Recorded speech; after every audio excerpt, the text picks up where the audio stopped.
মাননীয় মুখ্যমন্ত্ৰী হিমন্ত বিশ্ব শৰ্মা ডাঙৰীয়াৰ নেতৃত্বত একেবাৰে স্পষ্ট ভাষাৰে ভাৰতবৰ্ষৰ এই অসম প্ৰান্তত কোনো ধৰণৰ জেহাদী কাৰ্যকলাপ ৰাষ্ট্ৰবিৰোধী কাৰ্যকলাপ চলিবলৈ দিয়া নহ'ব।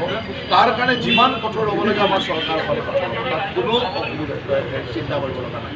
ক'ৰবাত যদি কোনোবা মাদ্ৰাছাই হওক অন্যান্য অনুষ্ঠানেই হওক ৰাষ্ট্ৰবিৰোধী কাম চলে বা জেহাদী কাম চলে তাক অতি কঠোৰ হাতেৰে দমন কৰা হ'ব। তাক লৈ কোনে কি বিতৰ্ক কৰিছে আমাৰ প্ৰয়োজন নাই। আমাৰ এই অঞ্চলটোক বচাব লাগিব, এই জাতিটোক বচাব লাগিব।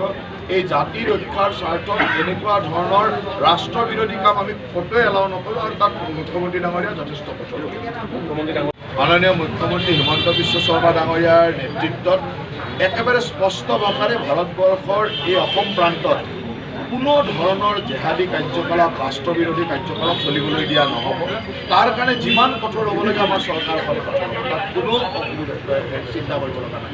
ক'ৰবাত যদি কোনোবা মাদ্ৰাছাই হওক অন্যান্য অনুষ্ঠানেই হওক ৰাষ্ট্ৰবিৰোধী কাম চলে বা জেহাদী কাম চলে তাক অতি কঠোৰ হাতেৰে দমন কৰা হ'ব। তাক লৈ কোনে কি বিতৰ্ক কৰিছে আমাৰ প্ৰয়োজন নাই। আমাৰ এই অঞ্চলটোক বচাব লাগিব, এই জাতিটোক বচাব লাগিব। এই জাতি ৰক্ষাৰ স্বাৰ্থত এনেকুৱা ধৰণৰ ৰাষ্ট্ৰবিৰোধী কাম আমি ক'তোৱে এলাও নকৰোঁ আৰু তাত মুখ্যমন্ত্ৰী ডাঙৰীয়া যথেষ্ট কঠোৰ।